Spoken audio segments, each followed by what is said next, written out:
Love this podcast? Support this show through the Acast supporter feature. It's up to you how much you give, and there's no regular commitment. Just hit the link in the show description to support now. This episode of The House of Mystery is brought to you by Legacy Food Storage. The best way to protect your family is by being prepared. LegacyFoodStorage.com.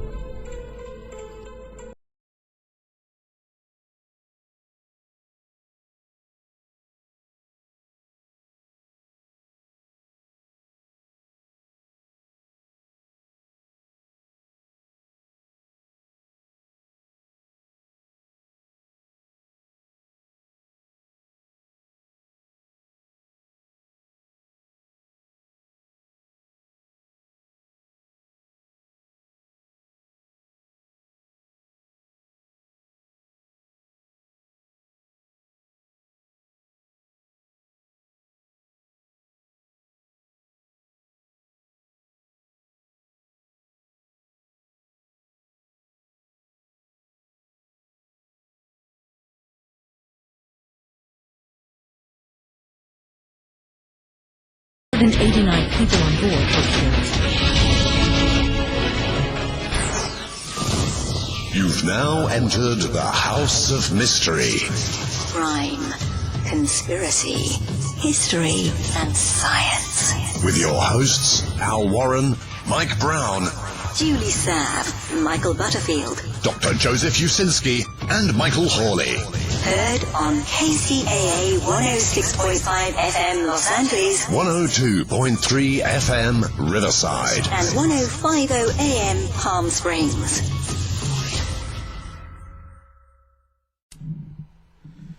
You're back in the House of Mystery, and I'm at the controls, Al Warren, and my co-host today is David Martinos.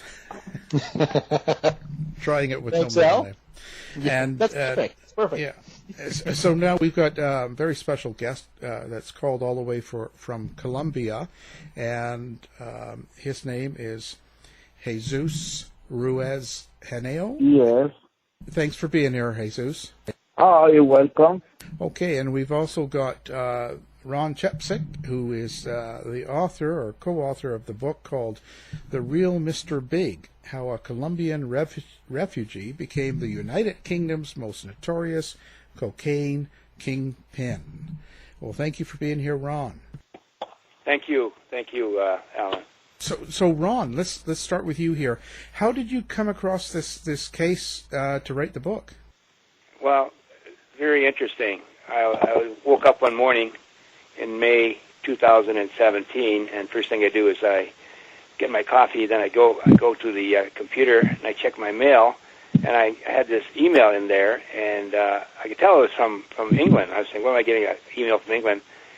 And it was the daughter of Jesus, and she had written me a note and saying that her father knew about me, and he was getting out of prison pretty soon, and would I be interested in writing a book with him?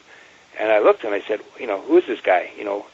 Jesus Ruiz Henao, and I looked at it and I was saying, so she had about 5 clips with it, and so I clicked on the links, and that was kind of amazing. The articles described this Colombian, who came to the United Kingdom as sort of a refugee, and he had built this incredible network, which at one time employed probably 20,000 people, and there was claims that he was the first billion-pound cocaine kingpin in British history. And then I read a comment by one of the police officers describing him as the Pablo Escobar of United Kingdom cocaine trafficking.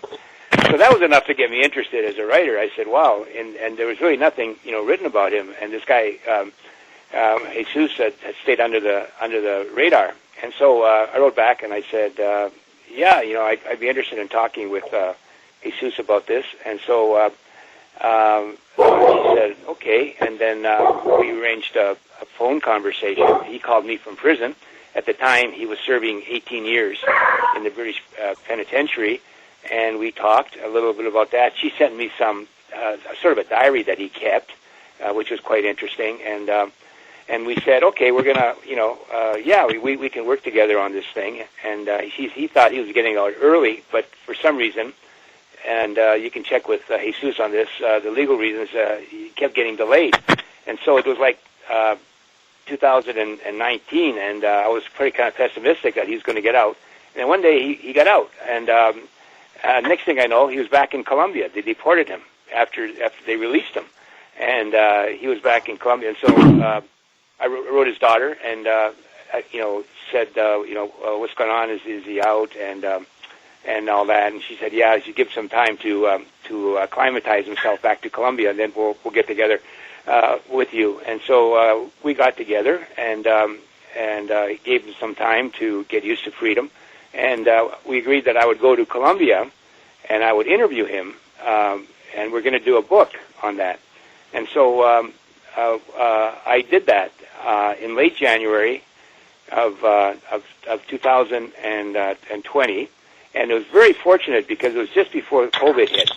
In fact, the first cases were just breaking on that. So it was a very normal situation, and I went there, and for a week I interviewed Jesus, and then I came back and had enough for a book, and I wrote a book proposal, and so that's how we got started. Pretty interesting history there. Were you a little bit nervous about going to Colombia and getting involved? No.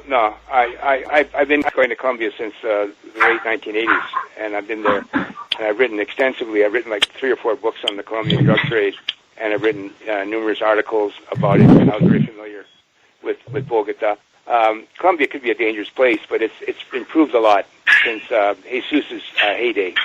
It's gotten much more calm around there, and I'm a journalist. These things don't bother me like they would a normal person not involved with journalism. And so no, I didn't feel anything. And I was in Bogota. We were in a hotel room, and we worked together, and I got the information that I needed, and then went back home. So there was no problem on that. Jesus, so tell us how you got involved in this kind of a lifestyle.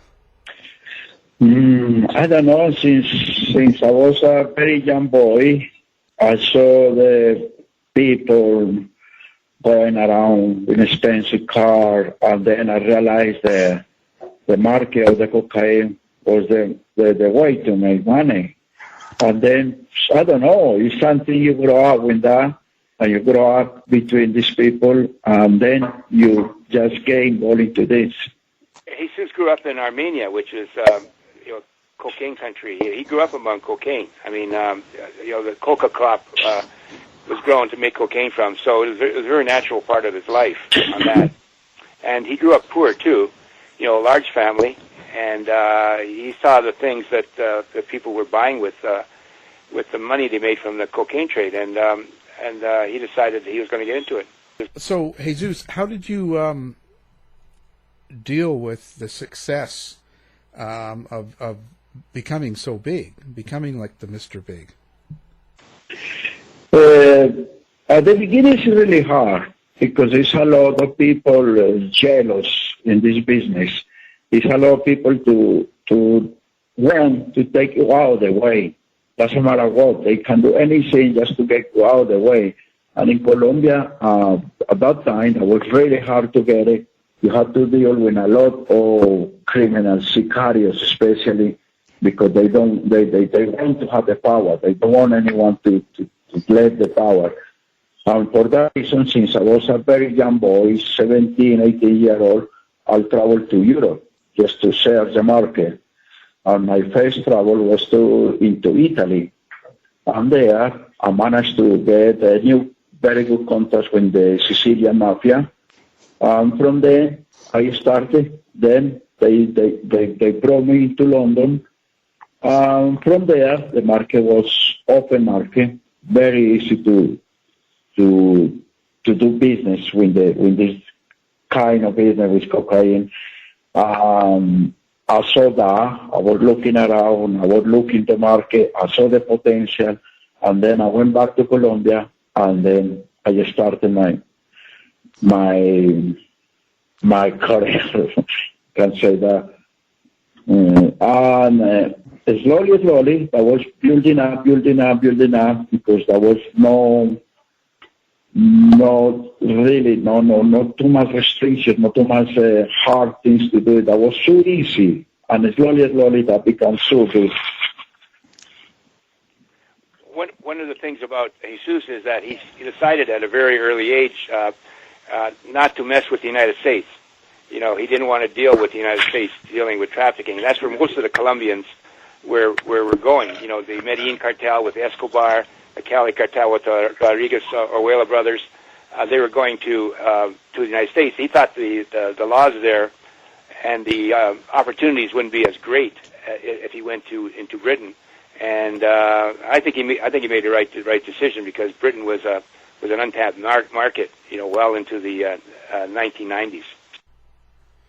Yeah, and I guess, Jesus, you were probably not. Were you not as scared as with the British police or authorities when it come to that? At that time, I wasn't scared of them. I was scared of the Americans, because I saw how the DAA, American, were working really hard in Colombia, and they managed to catch and to get anyone involved in this business. And on top of that, the Medellin cartel and Cali cartel, they were concentrate into the American market. And for that reason, I went into Europe. Spain at that time was a lot of people working in Spain. But my main view was UK because of the prices. And at that time, I was not really Colombians working out there.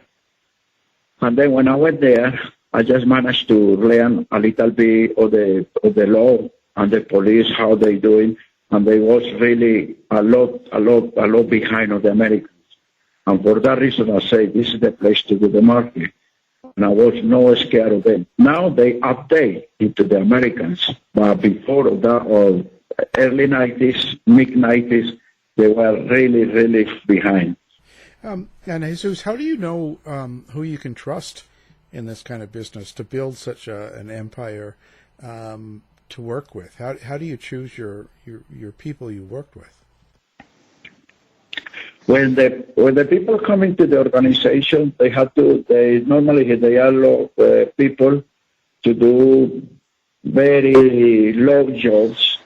They can recommend it, and we know all the family where the father, all the family live, in case they don't get a chance to disappear. And to trust them at the beginning is really hard. It's not easy. But when you get introduced to someone, a higher person, to be higher in the organization, has to be recommended and has to be trusted or has to be done something for someone before. But he's someone who just coming like new one. I never let them see my face, or I never speak to them. I always send a worker to try to do things with them till we can start trust a person. But it's not easy, really hard. The thing about Jesus is he operated like a CEO of a major corporation. He would vet people that came into the organization. He would check them out. He would go see where they were hanging out. He'd check out their family, and he would really vet them carefully before he would allow them into the organization. And interestingly, trust was not an issue with Jesus. He was able to operate very efficiently with fellow gangsters, and was very successful from it.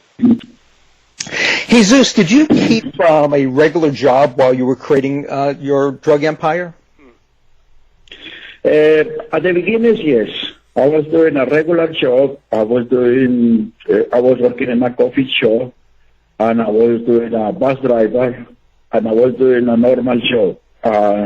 When when the business became so good, too big, that was impossible for me to keep my job.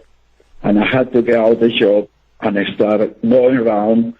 But luckily, because I won some kind of lottery there, I managed to have money around me. And when the police were checking on me, they will notice that they will know that I already have money from some lottery win. And for that reason, that was good for me that was easy for me to leave the job and start running around like my own business, my own coffee shop. Yeah, finally, Jesus had to quit. I describe in the book where he's riding the bus and he's arranging these 100,000-pound drug deals, and finally it became too much for him. He just said, I'm going to have to quit and focus full time on the cocaine. But he enjoyed working, didn't you, Jesus? Yes, I was enjoying working. I really liked working, but then I had to choose or carry on with my bus driver job or do the cocaine, and I really choose the cocaine. Maybe mistake, maybe no, but I don't know. Too late now to think about that. Yeah. Yeah. Well, and now I notice. Okay, so you get out of prison, and you've been kind of laying low. So is there a reason you're sort of laying low or staying out of the limelight? Yeah. I have, coming out of prison, I'm very careful, yes. I'm running very low. I don't want people to see me. I don't want no one to find out who I am. And I still really quiet, most of the time indoors. Yeah. So what made you decide to get Ron and get together and write a book? When I noticed that I was in the news all around the world, in BBC News 24 hours, when I saw all the newspaper around the world talking about me, I say, oh, this is massive. I think I'm going to start writing. And from inside prison, I start writing, and I was thinking, I'm going to write a book. Why not? I'm going to let the people what done. Probably, I don't know. I just make the decision and I say, yes, I'm interested in that and I'm going to do it. And for that reason, I start looking to contact the ideal person to write my book, and then it's when I found a Ron. And so you had a family during this time? Yes, I have family. And how were they with everything? They are okay.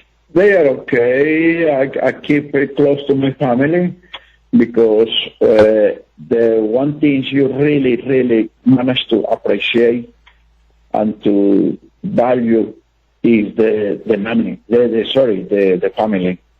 The family. But no money can buy the love of the family. No money can do anything when you lose that.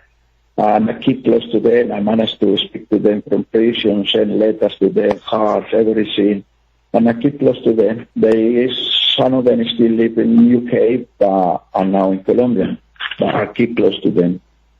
Yeah, he explains that in the book, the big lesson that he learned, that money can't buy everything, and that the family is the most important thing. And he really regrets, spending all those years apart from his family in prison, because he's very close to his son and daughter and to his wife, Maria. And Ron, is there a subtext for the book? Is there some sort of something that what people can get out of this book? Like what is the... You mean like Hemingway? Yeah. No, but is there something besides, during the... Well, I'll tell you, it's like all the books that I write, I mean, they all have the same ending. Everybody gets caught. They end up spending a lot of time in prison. So I guess, if there's a lesson, it's crime does not pay. And I think that, you can enjoy the moment. And Jesus did this. I mean, he went on these trips, vacation trips where he spent 100,000 pounds, in a weekend and all that. But eventually it's going to catch up with you. essentially going to catch up with you. And that's what happened to Jesus. He thought he had beaten the game. He got out, and he was out for 6 months, but then because of certain events, he got caught up. The police were investigating him, and the next thing you know, he was arrested and was convicted, on that. And so I think there's a lesson. It's like all my books is that, crime doesn't pay in the long run. Yeah. Jesus, what would you tell someone in that same business nowadays? Would you give them advice? How can I get to trust someone? Okay. It's a lot of times, and I think so many times in this business that people approach you to be a customer or to be in the organization. And to trust them is really, really hard. But I've normally just texting them. I just try to make them to do something else for the organization and see what's coming on. Because it's a lot of police involved in this business. And they become active in the organization, but when you trust them to do something specific, they cannot do it. And then it's when you realize this person is not good. And to manage to get the trust in the organization, they have to be willing to do anything. But in my organization, I never put any person in danger. I never use violence against anyone. I never kill or murder anyone. I keep that way. I was only looking into do business, make money. That was my main point. And for that reason, I believe the heat didn't come on me for too long. Because as soon as no murders around, there's no people killing or stabbing because of this business, the heat stay away from us. And the thing about Jesus is that in this really cutthroat business, he didn't carry a gun, and which is quite amazing because in chapter 3 of the book, I talk about the sicarios, and Jesus mentioned them earlier. The sicarios were contract killers. I mean, they made their money from killing people, and Jesus got involved with them. He almost got killed, and that was one of the reasons why he had to leave the country, was because his life was in danger because of them. But he still, did not carry a gun, and he believed in the power of persuasion, the power of his words to convince people to do things that he wanted them to do. Jesus, what do you feel about the war on drugs that's going on around the world? I don't know. I think so that is a war that never ends. I believe the governments and the police will never win that. The only things, I've been involved in this business for so long. I saw how people become addicted to drugs, but I saw many people as well getting out of the drugs.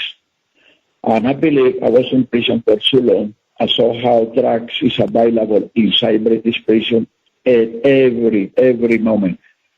But I believe it's all about education. You can see in Colombia, it's not the addiction that is everywhere in the world. In Colombia, people take drugs, yes, but they don't become like junkies. They don't become in the addiction too heavy because people grow up between them. I grow up between the cocaine plants. I grow up between the cocaine everywhere around my home and my farm, everywhere. I never use drugs because I'm well aware what it is. But when the people doesn't know what that can make to them, will destroy them, is when they become into the addiction. But the government educate the population properly, they will become aware of it. How has this changed you? How it changed me? Yeah, the whole experience of being in the business and going to jail and coming out of it. When you look back at it, what do you think the biggest change to you personally? I think the biggest change for me is now from outside because I was there. I was inside very heavy, and I was doing everything there. And now from outside, after the prison, I was thinking this for many, many months inside prison, is because we have to give it a hand. We have to track the people who get into the addiction is by a health problem, even medication. And now I saw from outside that this is bad. This is bad. This is really, really destroy family, destroy people, and changed me a lot, because now I managed to see the life properly, and try to give it a hand, extend my hand to people who are in addiction. I try to give them advice. And luckily, after I leave the prison a year ago, I managed to get one person out of the drugs. He's still smoking now, but no drugs at the moment. That's great. Great. Now, I noticed it says in your bio here that you actually tried to broker a deal of £1 million cocaine from behind bars. Yes, that was something really stupid. That was a big mistake, because when you are in prison, you have to take your words there. You have to, whenever you say something, you have to make sure it's done. Otherwise, you will lose respect in prison. And in prison, people can't take you for a job or anything. And I had to stand on my ground. And one day, I was just joking around, and I said to someone, I can do this, I can do that.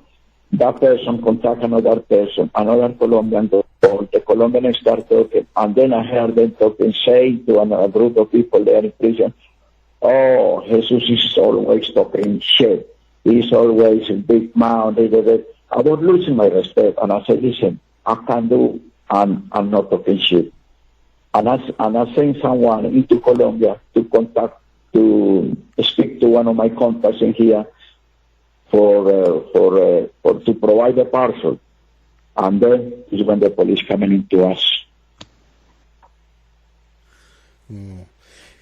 What was it like living in jail for so long? Like, how was it for you? To do this business for so long? I don't know, really. It's something you don't realize. It's the times pass on, and year to year to year, and I didn't realize. When you are involved in this, you don't think properly. You just see money, and I say, you don't think, oh, this is it, I'm going to lose this, you don't feel scared or nothing. You just get involved on that, and you don't care about anything. Just money, counting millions and millions of pounds all the time, and that is the only thing. And the time goes. When then you realize they are on you, it's too late. Nothing you can do. So, if you had a chance to go back in time, would you do it all over again? That is a really hard question. Through this business, through my life, this business, I have helped hundreds of people. I didn't just use the money to be greedy. I had an orphanage even in Colombia. I had an orphanage with 100 children, and I provide them with medicine, clothes, everything they need, food, everything they need. And I was helping many people in Central America, in London even, people who nearly to lose their houses. If I look into this, for that, I will say yes, I will do it again, help people. But if I look into this, for what I destroyed, because I destroyed many families, I will never do it. I will never have thinking on that. I will go back the time and I will say never do that. Jesus started an orphanage. That's what he's talking about in Colombia, to help young kids that didn't have anything going for them, and the orphanage is still operating. Well, so what do you want to do with the rest of your life now? I'm an old man now, really now I'm thinking just to have my own piece of land, have my own garden, and grow out things, have my own dog, and enjoy my life. Just be relaxed, be cool every day, and spend the time with my wife, and she come to stay with me, and that is what I think it to do. He wants to be a movie star too. he wants for our book to make it as a film like I do, and we've had some interest in it already. The book's not out yet, and we've had some interest in it on that. But it makes an amazing story, and hopefully something will develop from that. So, Ron, when you wrote this book and went through and talked to him and stuff like that, was there anything that really stuck out for you? Well, it was just, for a period there in the book when I was, researching it, I was thinking to myself, God, I mean, he really took chances there for a period with the Sicarios, didn't you, Jesus? With the Sicarios, they wanted to kill certain people, and he wouldn't let them out of principle, and that irritated them. But he had the right contacts, the right people that supported him within the Sicario community, and that was prevented. But eventually, they would have probably killed him. They probably would have killed him because he was a liability to the organization, and that's why Jesus had to leave Colombia because for his own safety on that, and he did leave, and it worked out, okay. I mean, for him, he developed one of the biggest cocaine trafficking organization in the United Kingdom history. Yeah. Hey, Jesus, so whatever happened to your organization after you got arrested and you were put in jail and all that stuff? What happened to a lot of the other people involved? Did it all fall apart? Normally that happens, yes. Someone tried to take control, fell apart, but in my case, about 34 people were arrested. Some in Colombia, some in Spain, and about 17 or 19 in UK. And for that reason, that fell apart. Some of the big people, one of them, the big man who used to provide me with tons of cocaine, he was because he wanted to take the power wherever he's seen. For that reason, he got murdered by the Sicarios because they don't let the people to. Sometimes they don't want someone to take the power. They want to keep their power. For that reason, about a year after I was arrested, he got murdered by them. Wow. The total, there were 34 people convicted for 350 years in prison. That's how big the organization. That's how big the organization was, and the British intelligence said that the price of cocaine jumped 50% after Jesus was locked up. That's the kind of impact he had on the cocaine market. It's true. I used to sell the kilo of cocaine at 23,000 pounds, and about a month or 2 months later, I was arrested. The price grew up to 35,000 pounds per kilo. Oh, so it's your fault for that too.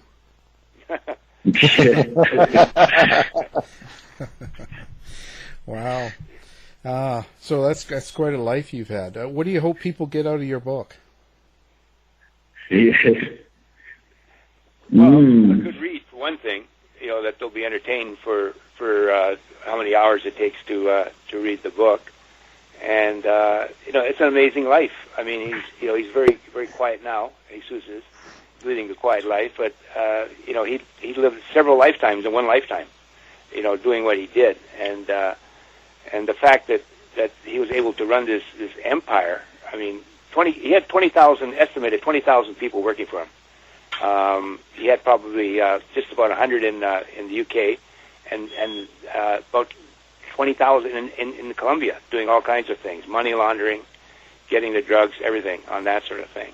So it was quite an amazing life, and I'm glad I had the opportunity to share it, with the public by writing the book, because it literally wrote itself, because it's such an interesting book, and there's so many twists and turns in his life that it makes for, I think, a great read. Well, great. And so, Jesus, who's going to star as you in the movie? Yeah. In the book is all the information. The book, I believe, become very well. I spent many days, nights, months writing everything, and everything is there. All the information is fantastic. Did you ever worry about backlash from people that are still in the cocaine world or business? A little bit, but I don't think so, because I have no enemies. I don't owe money to anyone. He's never killed anybody.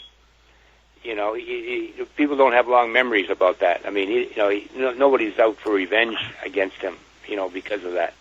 But putting the book out doesn't give out any sort of information that someone might be cross at?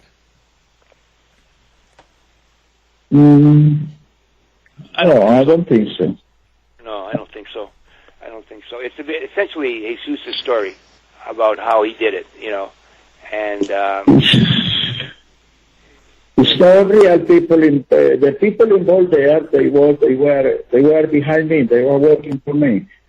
The only main person there, that was me, and I don't think so. I don't get any other organization involved.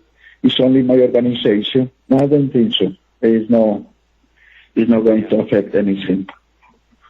Wow. Okay, so now, Ron, where's the book going to be available, and is it out now? The book is going to be.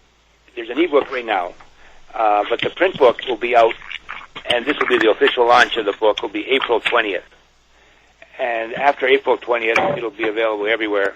Barnes & Noble, Amazon, bookstores. It's going to be sold in the United Kingdom as well as the United States. And we're hoping to get the book, Spanish rights to the book sold pretty quickly, because there's great information on Colombia. It's a very unique story dealing with a Colombian kingpin in the UK rather than the US on that. So just look for it. Just go on Amazon and you'll see it on there. The Real Mr. Big. And you can buy it. Okay, and you have a website as well, right? Too.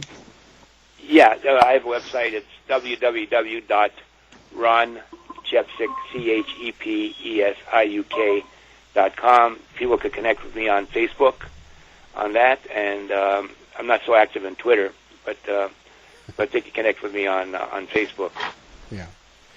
Well, it's been a pleasure. So now, Jesus, we wish you the best, and we thank you for coming on and kind of giving us a preview of your new book. Yes, you're very welcome. Great. And thank you, Ron. Yeah, thank you, Alan. The book is called The Real Mr. Big, How a Colombian Refugee Became the United Kingdom's Most Notorious Cocaine Kingpin. Thanks for being here, guys. Okay, thank you. All right. Thank you very much. Thanks, Ron. Thanks, Jesus. Okay. To find out more about our show, guests, or to listen to past shows from our archive, please go to www.houseofmysteryradio.com. Show's over for now. Was it as good for you as it was for me? Well, good night. This has been a production of Something Weird Media. I'll be back.